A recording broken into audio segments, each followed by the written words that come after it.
So hey guys and welcome back to another video. तो Shang-Chi and the legend of ten rings एक ऐसी movie जो कि Marvel के यूनिवर्स के एक अलग ही एरिया को हमें एक्सप्लोर करवाती है और जो कि अपने मिड क्रेडिट सीन के साथ ऑडियंस के ऊपर एक काफ़ी बड़ा क्लिफ हैंगर छोड़ जाती है। शैंग-ची का जो मिड क्रेडिट सीन था वो अब तक के मार्वल के सारे post and mid credit scene में सबसे ज़्यादा इंटरेस्टिंग था। तो अगर आपने शैंग-ची नहीं देखी, इसका मिड क्रेडिट सीन नहीं देखा और आप अपनी मूवी को स्पॉइल नहीं करना चाहते तो इस वीडियो को यहीं से स्किप कर सकते हैं, क्योंकि आज के वीडियो में हम इसी सीन को डिस्कस करने वाले हैं। इस सीन में हमें वॉन्ग दिखाया गया जो कि शैंग-ची को सेंट्रल सैंक्टोरियम ले जाता है, क्योंकि उसने जब अपनी रिंग्स को यूज़ किया था तब उसकी इफेक्ट वहाँ तक हुई थी। वहाँ पे कैरल डैनवर्स और ब्रूस बैनर साथ मिलकर इस रिंग के ओरिजिन को डिस्कस करते हैं। ये रिंग वाइब्रेनियम भी नहीं है, चित्तौरी टेक भी नहीं है, ऐसी कोई भी कॉस्मिक चीज़ नहीं है जो कि आज तक देखी गई थी। तो क्वेश्चन ये होता है कि आखिरकार ये रिंग्स है क्या। दूसरा क्वेश्चन वॉन्ग ने खड़ा किया जो कि काफ़ी बड़ा है कि ये रिंग्स किसी को अर्थ के ऊपर बुला रही है। अब ऐसा कौन सा थ्रेट है जिसे ये रिंग्स बुला रही है, आखिरकार वो कौन है जो कि इस रिंग्स के साथ कनेक्टेड है, जो कि आने वाली मूवी में हमें दिखने वाला है। तो इसी क्वेश्चन को आज के वीडियो में हम आंसर करने की कोशिश करेंगे। So now without wasting any more time, चलिए वीडियो को शुरू करते हैं।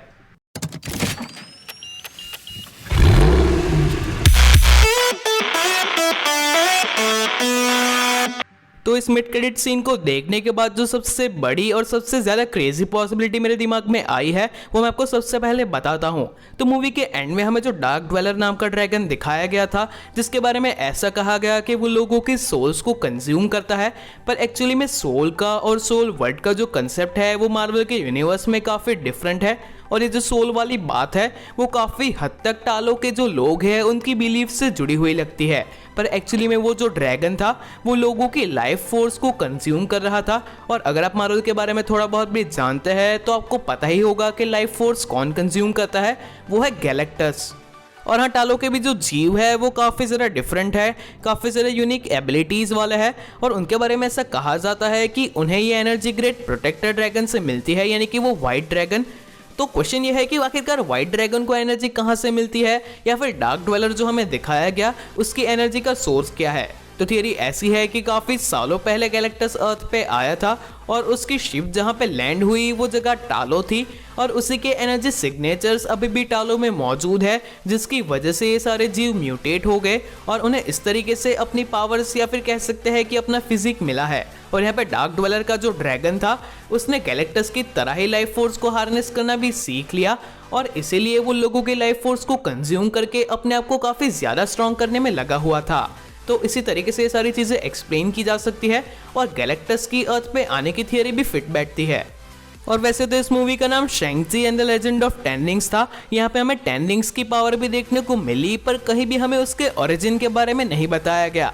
हमें सिर्फ इतना कहा गया कि मैंडरिन का कुछ हज़ार साल पहले ये रिंग किसी एंशिएंट कब्र में से मिली थी, पर जैसे कि वॉन्ग ने कहा कि ये रिंग्स उससे कहीं ज़्यादा पुरानी है। शायद मैंडरिन ने किसी को मार के ये रिंग्स उसके पास से ली होगी, शायद उसकी कब्र पे से, पर ये रिंग कहीं ना कहीं टालो से जुड़ी हुई है, क्योंकि डार्क ड्वेलर के ड्रैगन को भी इन रिंग्स के बारे में नॉलेज थी और वो उस रिंग को ही समन कर रहा था, क्योंकि वहीं उस गेट को खोल सकती थी।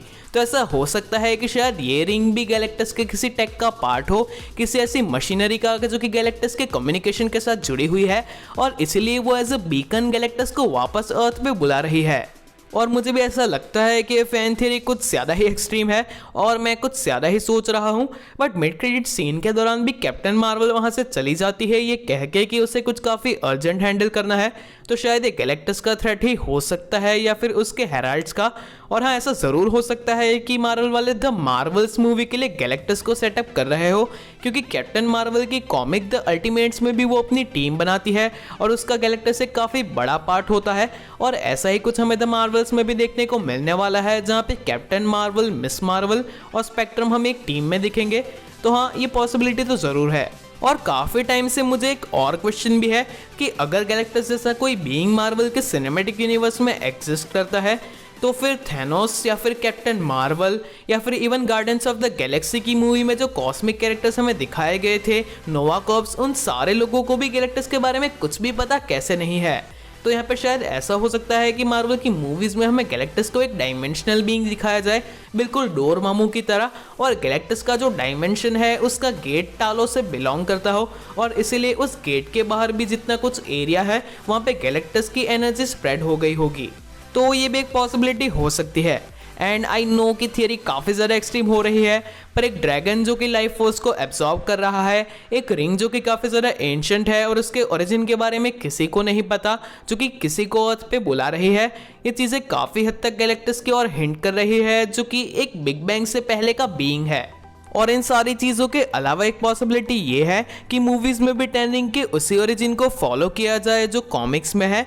कॉमिक्स में टेन रिंग पूरी तरीके से एलियन ओरिजिन के है, जिसे मकलुआन नाम की एक एलियन स्पीशीज़ बनाती है, और ये स्पीशीज़ एक्चुअली वैसे ही बड़े बड़े ड्रैगन्स है जैसे कि हमें शैंग-ची की एंड बैटल में दिखाए गए थे।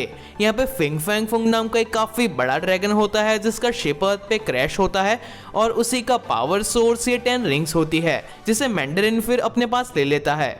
पर कॉमिक्स में चीज़ें काफ़ी ज़्यादा अलग भी है। एक्चुअली कॉमिक्स में तो शैंग-ची मैंडरिन का बेटा ही नहीं है, शैंग-ची के फादर का नाम fu manchu होता है, जो कि एक टोटली डिफरेंट कैरेक्टर है। पर हाँ, मूवी में इस चीज़ को चेंज कर दिया गया, और एक्चुअली कॉमिक्स में मकलुआन स्पीशीज़ और टालो के बीच में भी एज सच कोई कनेक्शन नहीं है। कॉमिक्स में टालो एक हेवनली पॉकेट डायमेंशन है, बिल्कुल एसगार्ड की तरह, जो कि चाइनीज़ मैथोलॉजी से काफ़ी मिलता जुलता है, और जहाँ पे आपको ऐसे ही कैरेक्टर्स देखने को मिलते हैं। पर हाँ, अगर टेन रिंग्स के इस ओरिजिन को मूवीज़ में हमें आगे दिखाया गया जो कि मकलुआन स्पीशीज़ के साथ जुड़ा हुआ है, तो मुझे ऐसा लगता है कि उसे टालो के साथ भी डीपली कनेक्ट ज़रूर किया जाएगा। तो कुल मिला के बात इतनी है कि फिंग फैंग फुंग नाम का एक काफ़ी पावरफुल ड्रैगन है जो कि कॉमिक्स में टेन रिंग्स को अर्थ पे लाया था, और अगर मार्वल इस चीज़ को मूवीज़ में चेंज नहीं करता है तो शायद शैंग-ची की सीक्वल में हमें फिंग फैंग फुंग दिखाया जाए, और शायद रिंग्स भी उसी को समन कर रही हो, और इस बार वो कोई एलियन नहीं बल्कि एक डायमेंशनल बीइंग हो जो कि टालो के पॉकेट डायमेंशन से बिलोंग करेगा। हमें दूसरे मकलुआन ड्रैगन्स भी इसी डायमेंशन के थ्रू दिखाया जा सकते हैं। ग्रेट प्रोटेक्टर या फिर डार्क ट्वेलर भी एक तरीके से मकलुआन ड्रैगन होंगे, और हाँ, इस तरीके से मार्वल अपने काइजू वर्ल्ड को भी सेटअप कर देगा। काइजू यानी कि एक बड़े मॉन्स्टर की तरह इस चीज़ को आप सिनोनिम कर सकते हैं। जैसे कि हमें मॉन्स्टरवर्स में दिखाया जाता है कि टाइटन्स हॉलो अर्थ को बिलोंग करते हैं, तो मार्वल भी शायद ऐसा ही कुछ सेटअप करने की कोशिश कर रहा है, जहाँ पे मकलुआन या फिर हम कह सकते हैं कि ड्रैगन्स इस टालो के पॉकेट डायमेंशन को बिलोंग करेंगे। फ्रेंकली स्पीकिंग, ये दूसरा जो कंसेप्ट है वो गैलेक्टस वाली थियरी के कंपेयर में ज़्यादा फ्रेश है, ज़्यादा प्रैक्टिकल लगता है, और इसलिए शायद उसे भी फॉलो किया जा सकता है। वैसे आपको क्या लगता है, नीचे कमेंट कीजिए। इवन शैंग-ची मूवी को लेकर आपके क्या थॉट्स है, आपको मूवी कैसी लगी, आपके फेवरेट मोमेंट्स आप नीचे कमेंट कर सकते हैं।